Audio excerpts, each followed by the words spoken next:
I'm going to be reading verses that actually show you that the movement of the holiness movement or the holiness gang is looking at the wrong thing. Our focus is bringing people to the kingdom, and as they grow into maturity, when they grow spiritually, they will then adjust themselves.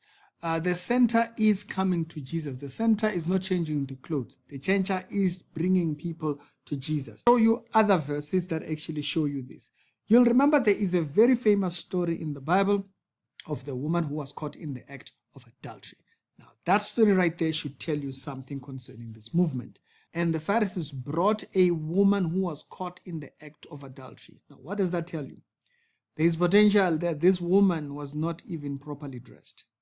Okay? She was brought in the act. She was caught in the act. They chose to bring the woman. They didn't bring the man, which is a very dodgy thing.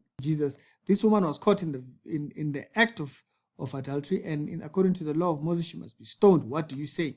And they were trying to trap him, but Jesus stood and stooped down, and he wrote into the dust with his finger, and they kept demanding an answer.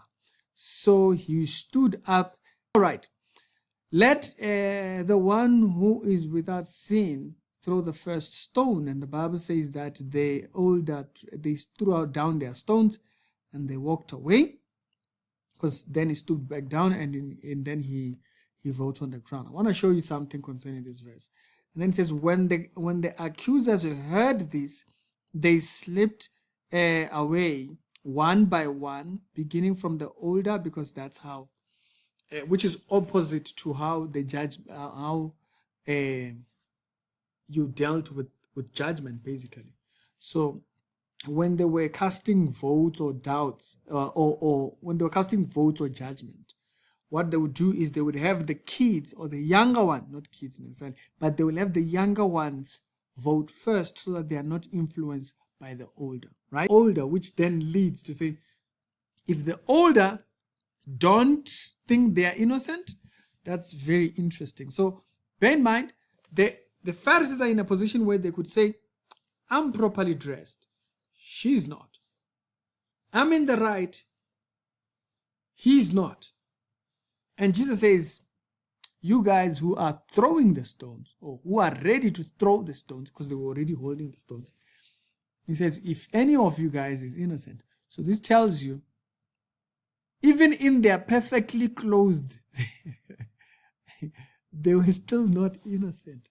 So from the older and until Jesus was left in the midst of the crowd with the woman. So bear in mind, up until this moment, Jesus has said nothing. This woman might be as guilty as can be, but Jesus has said nothing to the woman. Let's see what his first interaction with her is going to be. Then Jesus stood up again and said to the woman, where are your accusers? So anybody that's saying that your dress is not this, your shirt is not this. Now, we're not saying people should wear demonic clothes. We're not saying people should just be out there wearing all kinds of funny, weird things, okay? Try and wear things that are decent. Like, you won't see me wearing things with demons. I don't buy things with dragons. We are aware of that. And at the same time, also the ladies just dress modestly.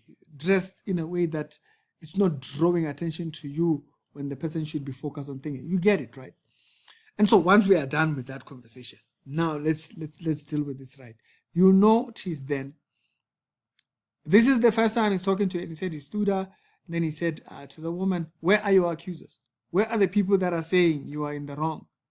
And didn't even one of them condemn you? So at this point, they should have looked at themselves, then considered what they're accusing thing in appointment. They were properly clothed. She was not at this point. And he says, no, Lord, she said. And Jesus said, neither do I. Go and sin no more. You will notice something in this chapter.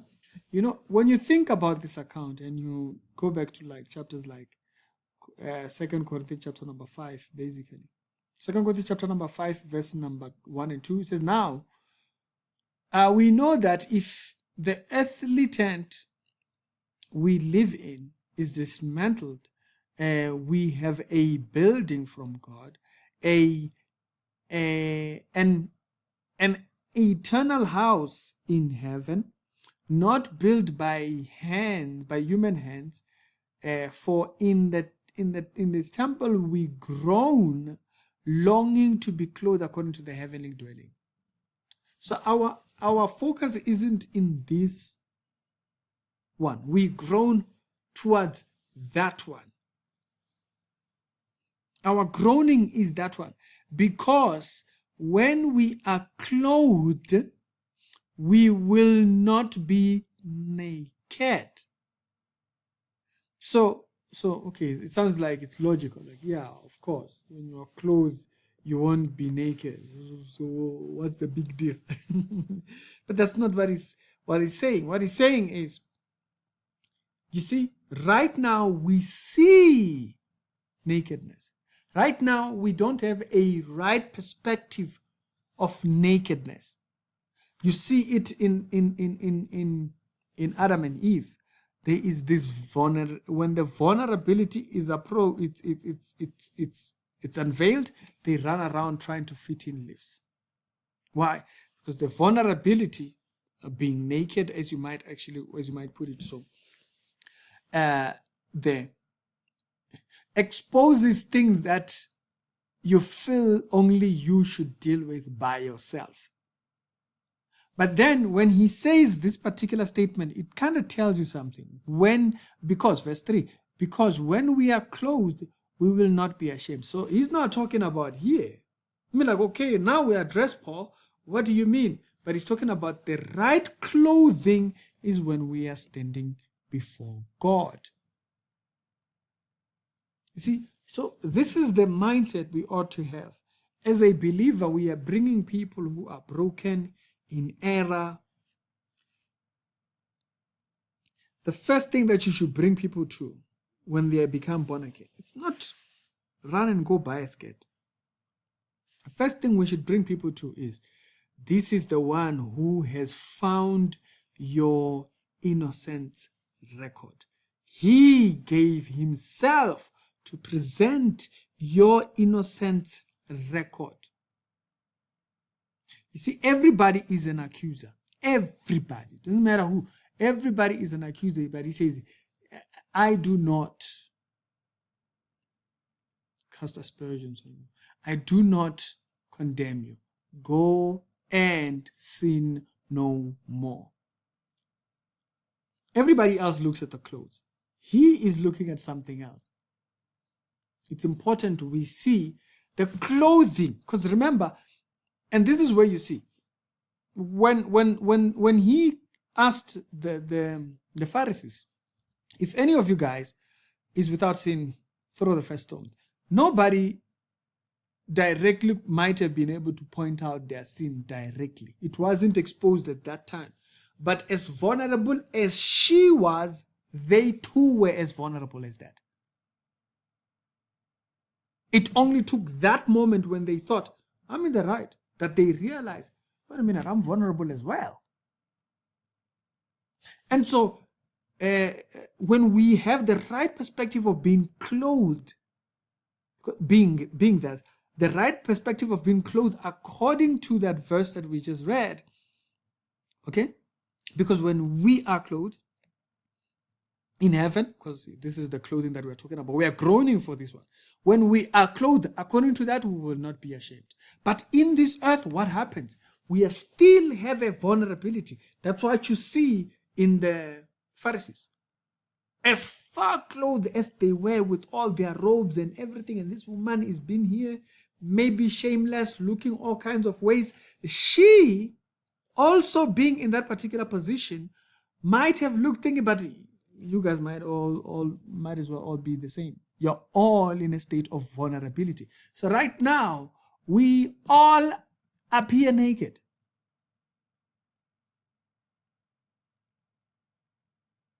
We all appear naked, just in degrees.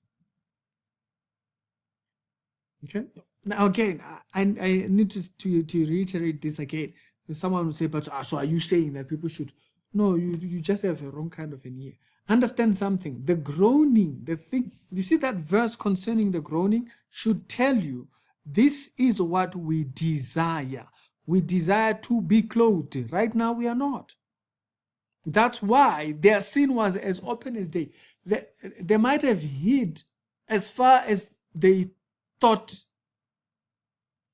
But up until that moment when he said, if you guys see yourself as clothed, you guys are guilty of this, right? Oh yeah, naked. Maybe right now you've presented this person here and probably you are the evidence and you are the what, you are the witness, which they didn't. But right now, are you clothed? You see, so in this body, within this, it says we groan. The verse says we groan for that one. And that's what we bring people to. We bring people to a life where he gives me a record of innocence. Otherwise, skeletons you will find. Impurities you will find. Errors you will find. You'll find a jacket you don't like. You'll find a dress you don't like. You'll find a shoe you don't like. You'll find this that you don't like. But at the end of the day, you have to see that the root of it is that our desires ought to be groans towards what we shall be clothed. Because it says, then we shall be clothed. Right now, you are partially. You are a part-time dresser. But he says, then, because when we are clothed, we will be, we will not be naked, we will not be found naked. There is an aspect of our being clothed right now that exposes us that we're in the flesh. We're not really fully, which is why their sin could easily show. So this is one of those verses that I thought was very interesting within this particular series of things. Another video that I will do concerning this, I'll post it out very soon. So do keep a lookout on that. And this is just one of them that I was thinking about a bit loud.